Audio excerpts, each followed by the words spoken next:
8 de la tarde, hora central europea, momento de nuestro repaso por la actualidad internacional y comenzamos con la mirada puesta en Ucrania, porque se espera que las conversaciones entre Ucrania y Rusia se celebren el 24 y 25 de julio. Estefanía Muniz. Según ha informado la agencia TASS, ambas delegaciones se reunirán en Estambul para una tercera ronda de conversaciones. La última reunión fue a principios de junio, donde no se llegó a ningún acuerdo de alto el fuego. Hoy Rusia ha derribado un cohete HIMARS y 397 drones. Sus ataques han dejado 2 muertos y varios incendios en Kiev.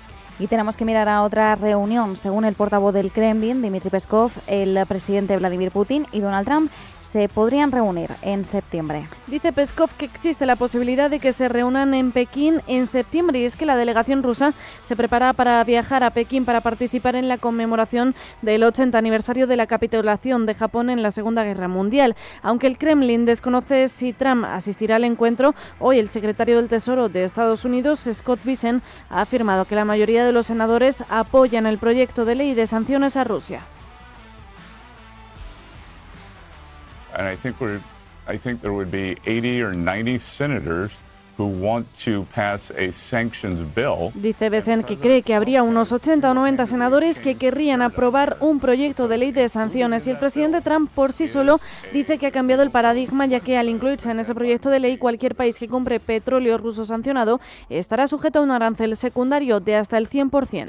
Mientras tanto, el presidente Zelensky ha afirmado que Francia comenzará la producción de drones en Ucrania. Tras reunirse con el ministro de Asuntos Exteriores francés, Jean-Noël Barrot, y destacar los planes de las empresas francesas de comenzar a fabricar drones en Ucrania como un avance muy valioso. Las conversaciones se han centrado en aumentar el apoyo a la defensa aérea, el entrenamiento de los soldados y la expansión de la producción de defensa conjunta, así como en las sanciones a las negociaciones de acceso de Rusia y Ucrania a la Unión Europea. Mientras, el ministro de Defensa, Denis Ishmael, sostiene que su país necesita al menos 6.000 millones de dólares de socios internacionales para cubrir un déficit en la adquisición de armas para este año, para 2025. Lo ha comentado durante la 29 reunión del Grupo de Contacto de Defensa de Ucrania, donde ha hablado con el ministro de Defensa alemán Boris Pistorius y el secretario de Defensa británico John Kelly. Precisamente en la reunión del Grupo de Contacto de Defensa para Ucrania, el secretario general de la OTAN, Mark Rutte, trata de que los países miembros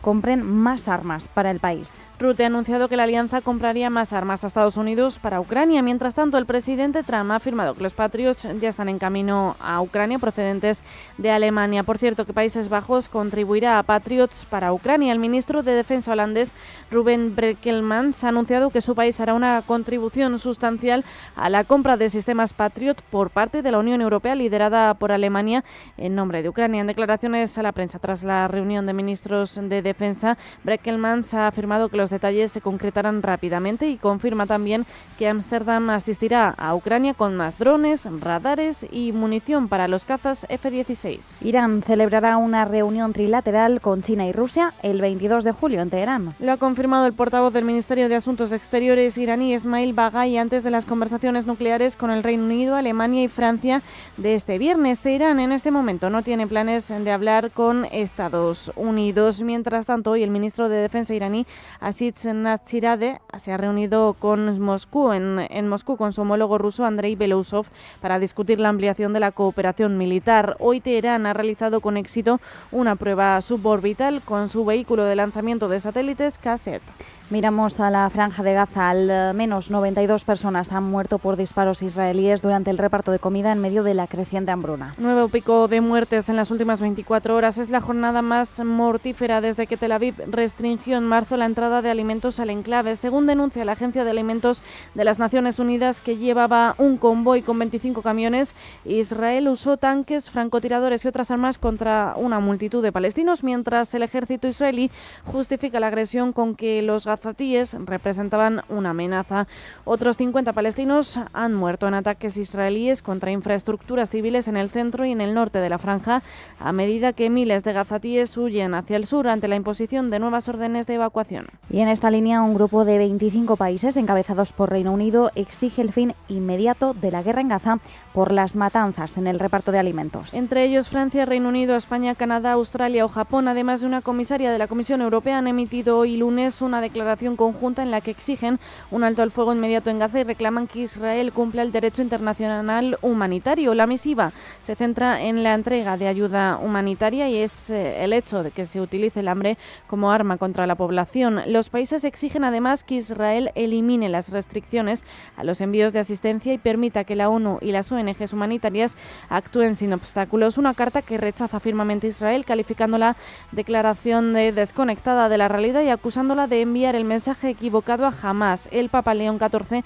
ha pedido ayuda y protección para los civiles y el secretario general de la ONU, Antonio Guterres, ha denunciado los actos como atroces e inhumanos. Por cierto que los negociadores de Hamás han perdido el contacto con los líderes del grupo islamista palestino desde el pasado jueves. Lo que ha ralentizado el proceso de negociación, ya que Hamás aún no ha respondido a la propuesta actualizada del alto el fuego de Israel, según informa The Times of Israel. Se espera que el grupo militante emita un comunicado en las próximas horas, afirmando que está manteniendo conversaciones internas positivas sobre la propuesta israelí. Y en Siria se vive una tensa tregua. La oposición israelí califica el golpe de innecesario, mientras que el ministro de Defensa, Israel Katz, asegura que han evitado la masacre de los drusos. Dice Israel Katz que los ataques aéreos de su país contra objetivos del régimen en Suedia y en Damasco han afirmado que eran necesarios para evitar una masacre de civiles drusos. Y Yair Lapid, líder de la oposición israelí, ha criticado el ataque y lo califica como innecesario y precipitado. Desde el exterior, Recep Tayyip Erdogan, presidente de Turquía, señala que Tel Aviv perturba la estabilidad en Siria. Los hutíes reivindican los últimos ataques a los aeropuertos de Israel. El portavoz hutí Yahya Saree dice que el grupo militante ha llevado a cabo una operación militar cualitativa dirigida a los dos aeropuertos más grandes de Israel, el internacional Ben Gurion cerca de Jerusalén y el aeropuerto Ramón en la zona sur de Al-Rash, así como el puerto de Al-Rash, un objetivo vital en el área de Asdod. Saree ha afirmado que Yemen ha sido objeto de una agresión brutal en los últimos meses y que el grupo militar está preparado para enfrentar cualquier acción hostil en el próximo periodo, reiterando que las operaciones de los hutíes no se detendrán hasta que ceda la agresión contra Gaza y se levante el asedio. En clave política, el Partido Republicano podría retrasar la votación sobre Epstein hasta después de la recesión del verano. Los líderes republicanos de la Cámara de Representantes podrían retrasar o incluso descartar una votación sobre la publicación de documentos relacionados con Jeffrey Epstein, a pesar de la creciente presión dentro de su propio partido. La resolución no vinculante, redactada la semana pasada, pretendía ofrecer cobertura política ante los ataques demócratas. Aún así, los republicanos se están coordinando con la Casa Blanca para dar tiempo al gobierno del presidente Trump para que publique voluntariamente esos archivos. En clave comercial, el secretario del Tesoro, Scott Bessent, ha señalado que Estados Unidos dará prioridad a la calidad de los acuerdos más que a la fecha de cierre. Washington no quiere apresurarse a conseguir nuevos acuerdos comerciales a cualquier precio, ya que pone la calidad de esos acuerdos por encima del tiempo. And we are more concerned with high quality deals than getting these deals done by. En una entrevista con la CNBC, Scott Bessent dice que muchas negociaciones que deben concluir antes del 1 de agosto, antes de que entren en vigor los aranceles, están avanzando. En cuanto a la Unión Europea, ha afirmado que el bloque probablemente quiera acelerar las conversaciones y que se ha involucrado más. No ha hecho comentarios sobre el informe que afirma que Trump quiere introducir un arancel base del 15 al 20% como parte de cualquier posible acuerdo comercial. Sin embargo, reconoce eso, que al parecer la Unión Europea ha salido del bloqueo a un ritmo lento y que está más implicado.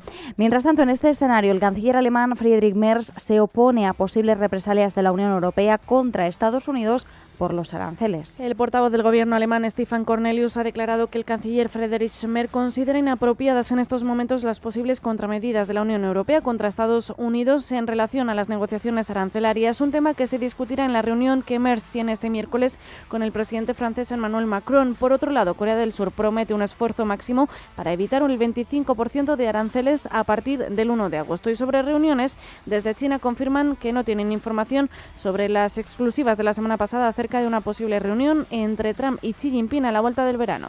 En clave monetaria, una legisladora republicana ha presentado una denuncia contra el presidente de la Fed, contra Jerome Powell. Le acusa de engañar al Congreso sobre la renovación de 2.500 millones de dólares del edificio Eccles de la Reserva Federal. Es la representante de Estados Unidos, Ana Paulina Luna, que argumenta que Powell ha negado la existencia de mejoras de lujo como un comedor VIP, acabados de mármol y un jardín en la azotea, a pesar de que los documentos demuestran lo contrario. En una carta enviada al Departamento de Justicia, califica el aumento de costes de 1,9 mil millones de dólares a 2,5 mil millones como no menor. Y en este sentido, por último, miramos a Scott Bessent, de nuevo, quien afirma que la administración Trump necesita revisar toda la institución de la Reserva Federal. En declaraciones a la CNBC, el secretario del Tesoro se ha abstenido de hablar del futuro de Powell, alegando que eso queda en manos del presidente, pero sí afirma que es necesario hacer una revisión del Banco Central.